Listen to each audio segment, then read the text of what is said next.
Hello students, welcome back to your own learning platform Vedika Commerce Classes. Today we are going to discuss the topic bills of exchange. Bills of exchange होता क्या है? हम यहाँ पे बोल रहे हैं bills of exchange. Means exchange क्या हुआ होगा, दो पार्टीज के बीच में गुड्स एक्सचेंज हुई होंगी और वो गुड्स क्रेडिट पे एक्सचेंज हुई होंगी, तभी तो बिल देने की जरूरत पड़ी है. ठीक है, देन अब हमारे पास बिल्स ऑफ एक्सचेंज होता क्या है, जब भी कोई सामान क्रेडिट पे खरीदा जाता है, अगर सेलर को उस टाइम पे कैश पेमेंट नहीं मिल रही है तो वो एक बिल्स ऑफ एक्सचेंज नाम का रिटन डॉक्यूमेंट अपने ड्रॉई के लिए इशू कर देता है कि इस स्पेसिफाइड डेट को ये स्पेसिफाइड अमाउंट आप मुझे पे कर देना विद ग्रेस पीरियड. ठीक है, तो फाइनली बिल्स ऑफ एक्सचेंज होता क्या है? Bills of exchange is a written document drawn by a person ordering other person to pay to the holder of bills of exchange. मतलब हमारे पास ड्रॉन बाय अ पर्सन. अब drawn by a person कौन draw करता है? जिसने credit पे सामान बेचा होगा वही तो ये राइट कर सकता है कि वो किसी को ऑर्डर कर पाए कि तुम्हें इतनी पेमेंट करनी है, इस डेट को इतना अमाउंट देना ही देना है ना, तभी तो वो ऑर्डर कर पाएगा. तो ये हमारा क्या होता है? ये हमारा सेलर होता है. ठीक है, उसको हम ड्रॉअर बोलते हैं. देन उसने ऑर्डर तो कर दिया, अब किसको ऑर्डर कर रहा है? Other person, ordering other person. अब किसको? जो उससे सामान खरीद रहा है, जो बायर है, जो अभी पेमेंट नहीं कर रहा है, जो पेमेंट करेगा कुछ टाइम के बाद, कुछ टाइम का कंसेशन मांग रहा है कि मैं अभी तो आपको पेमेंट नहीं कर पाऊंगा, मैं 2 मंथ्स के बाद पेमेंट कर दूं या 3 मंथ्स के बाद पेमेंट कर दूं. तो उस पर्सन को ऑर्डर दिया जा रहा है कि ठीक है 3 मंथ्स के बाद आप ये पेमेंट मुझे कर देना. ठीक है, तो वो हमारे लिए क्या हो जाएगा? बायर. बायर. ठीक है, देन हमारे पास to pay to the holder of bills of exchange. अब पे किसको करना है? जिसके पास वो रिटर्न डॉक्यूमेंट होगा, जिसको हम यहाँ पे बिल्स ऑफ एक्सचेंज के नाम से पढ़ रहे हैं. ठीक है, तो bills of exchange is like a cheque. अब हम नॉर्मली चेक इशू करते हैं किसी को, उस पे नाम लिख देते हैं कि ये किसके नाम से हम इशू कर रहे हैं, कितना अमाउंट है, और अकाउंट से हमारे डिडक्ट हो जाता है. ठीक है, पोस्ट डेटेड चेक जैसे हम इशू करते हैं कि उस डेट को मेरे अकाउंट से इतना पैसा डिडक्ट कर लेना.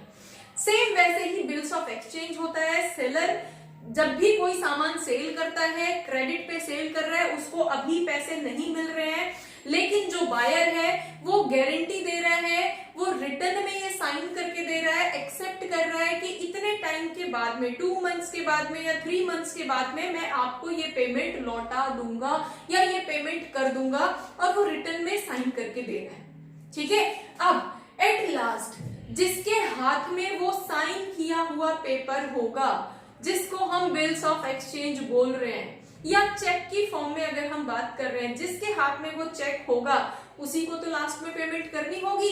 सेम ऐसे ही जिसके हाथ में लास्ट में बिल्स ऑफ एक्सचेंज होगा उसको पेमेंट करनी होगी. ठीक है, अब वो पेमेंट हो सकता है जो सेलर था उसी ने वो बिल्स ऑफ एक्सचेंज रखा हुआ हो, तो जब भी हमारा बिल्स ऑफ एक्सचेंज मैच्योर होगा उसको पेमेंट कर देंगे. ऐसा भी हो सकता है कि उस सेलर ने वो बिल्स ऑफ एक्सचेंज किसी दूसरे को फॉरवर्ड कर दिया हो, एंडोर्स कर दिया हो, और अब मुझे जो पेमेंट करनी होगी वो उसे करनी होगी जिसके हाथ में बिल्स ऑफ एक्सचेंज है.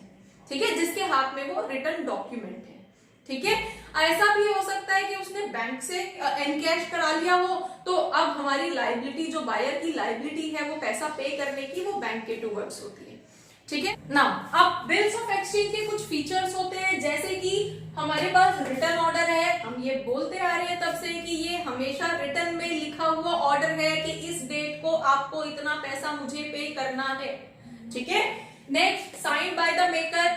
ये ऐसा डॉक्यूमेंट है जिसपे मेकर साइन करता है, मतलब सेलर खुद साइन कर रहा है कि तुम मुझे इस डेट को इतना पैसा पे करोगे. ये ऑर्डर भी दे रहा है और साइन भी वही कर रहा है. ठीक है, देन अनकंडीशनल ऑर्डर.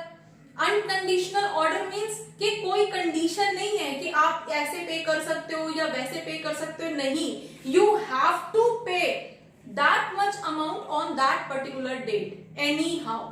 ठीक है, that's why it is called unconditional.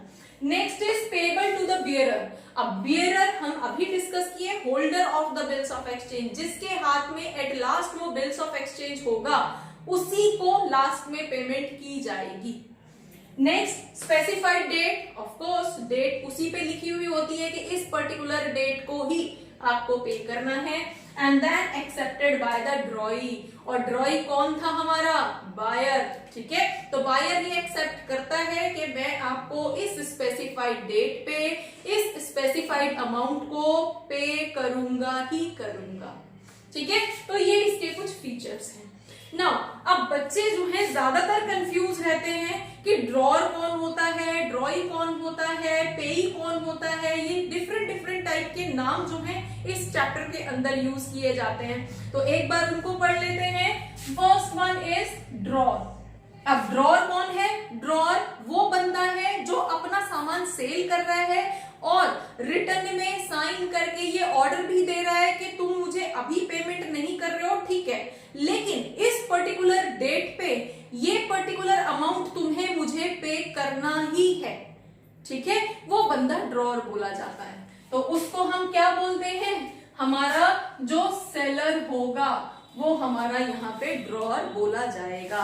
वो बंदा जो क्रेडिट में अपना सामान बेच रहा है वो यहाँ पे ड्रॉर बोला जाएगा, ठीक है। Next is ड्रॉई। अब ड्रॉई क्या होगा, ड्रॉर सेलर था तो ड्रॉई बायर होगा, जो सामान खरीद रहा है और अभी पेमेंट भी नहीं कर रहा है, पेमेंट वो बाद में करेगा, ठीक है। नेक्स्ट अब थर्ड वन इज पेई। अब पेई क्या होता है, ड्रॉर ड्रॉई तो ठीक है, पेई क्या होगा, पेई is the holder of the bills of exchange, holder of bills of exchange, जिसके हाथ में वो बिल्स ऑफ एक्सचेंज होगा वो उसका पेई होगा, ठीक है। ड्रॉई जो है उसको पे करेगा। सपोज अब ये खुद सेलर हो सकता है, खुद ड्रॉर हो सकता है, ठीक है। मैंने 3 मंथ्स का बिल्स ऑफ एक्सचेंज इशू किया था, ड्रॉ किया था। उस बिल्स ऑफ एक्सचेंज पे जो टाइम पीरियड था दैट वाज ऑफ 3 मंथ्स, और 3 मंथ्स तक सेलर ने अपने पास ही उसको संभाल के रखा हुआ है, ठीक है। और जैसे ही 3 मंथ्स हुए वैसे ही ड्रॉई की लायबिलिटी रेज हो जाती है और ड्रॉई जो है वो सेलर को पे कर देता है। तो अभी बिल्स ऑफ एक्सचेंज किसके हाथ में था, सेलर के हाथ में था, खुद ड्रॉर के हाथ में था। तो उस टाइम पे पेई कौन हो जाएगा, उस टाइम पे पेई खुद ड्रॉर हो जाएगा, ठीक है। दूसरे केस में हो सकता है कि सेलर ने किसी और को एंडोर्स कर दिया, उसके ऊपर भी लायबिलिटी हो सकती है, ठीक है। उसने किसी और को वो बिल्स ऑफ एक्सचेंज ट्रांसफर कर दिया और उसे प्रॉमिस कर दी कि इस डेट को इससे पैसा आएगा तो तुम ले लेना, ठीक है। तो उस केस में इसमें पेई कौन होगा, वो बंदा जिसके हाथ में अब ये बिल्स ऑफ एक्सचेंज पहुंच चुका है। कई बार ऐसे ही ड्रॉर जो है वो बैंक से उसको डिस्काउंट करा लेता है, तो उस केस में बैंक हमारा पेई हो जाता है, ठीक है। तो पेई मतलब जिसको एट लास्ट पेमेंट करनी है, और पेमेंट उसको करनी है जो जिसके हाथ में वो बिल्स ऑफ एक्सचेंज होगा, ठीक है। तो वो हमारा पेई बोला जाता है। नॉर्मली जो ट्रांजैक्शन होती हैं वो इन दोनों के बीच में होती हैं, लेकिन आपको एंडोर्समेंट की केसेस भी इस चैप्टर के अंदर मिलेंगे, तो हमारा पेई भी जो है वो इक्वल रोल में रहेगा, ठीक है। नेक्स्ट इज, अब हमारे पास यहाँ पे कुछ और टर्म्स हैं जो यूज होते हैं, जैसे कि हमारा टर्म्स ऑफ बिल।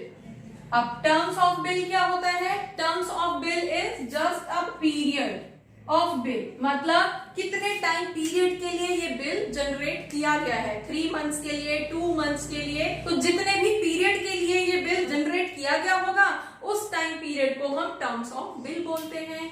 नेक्स्ट एक और वर्ड आता है ग्रेस पीरियड। अब ग्रेस पीरियड आपका नॉर्मली 3 डेज का होता है। जितने भी मंथ्स का आपका बिल जनरेट हुआ था, सपोज 3 मंथ्स का हुआ था, 4 मंथ्स का हुआ था, 2 मंथ्स का हुआ था, तो उसमें 3 डेज एक्स्ट्रा मिलते हैं ड्रॉई को पे करने के लिए, तो वो ग्रेस पीरियड बोला जाता है। वो 3 डेज जो है वो ग्रेस पीरियड के बोले जाते हैं, और उसके बाद में आप यहाँ पे कैलकुलेट करते हो कि फाइनली कितने डेज के बाद में ये पेमेंट आनी है। Fine. Next is due date. अब ड्यू डेट क्या चीज है, जिस डेट में आपको वो पेमेंट करनी है।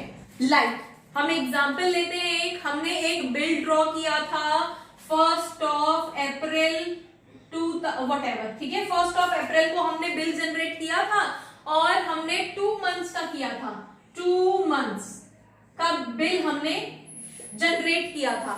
तो अब इसकी पेमेंट कब होगी, इसकी ड्यू डेट कब होगी, हम तो 2 मंथ्स के लिए कर रहे हैं, तो 1 अप्रैल से 1 मई 1 जून हमारे 2 मंथ्स हो जाएंगे, प्लस हमारे 3 ग्रेस पीरियड। तो हमारा जो ड्यू डेट होगा वो ड्यू डेट क्या हो जाएगा, 1 जून प्लस 3 डेज ऑफ ग्रेस। तो हमारे लिए फाइनली क्या हो जाएगी, फाइनली डेट क्या हो जाएगी पेमेंट की, ड्यू डेट हमारी क्या हो जाएगी 4 जून, ठीक है। 2 मंथ्स के अकॉर्डिंग 1 जून को पेमेंट होनी थी, लेकिन 3 डेज हमें ग्रेस के भी मिले हैं, तो हमारी जो पेमेंट होगी, जो ड्यू डेट होगी वो 4 जून होगी, ना कि 1 जून। तो हमारी due date would be 4 June. अब that is also called date of maturity.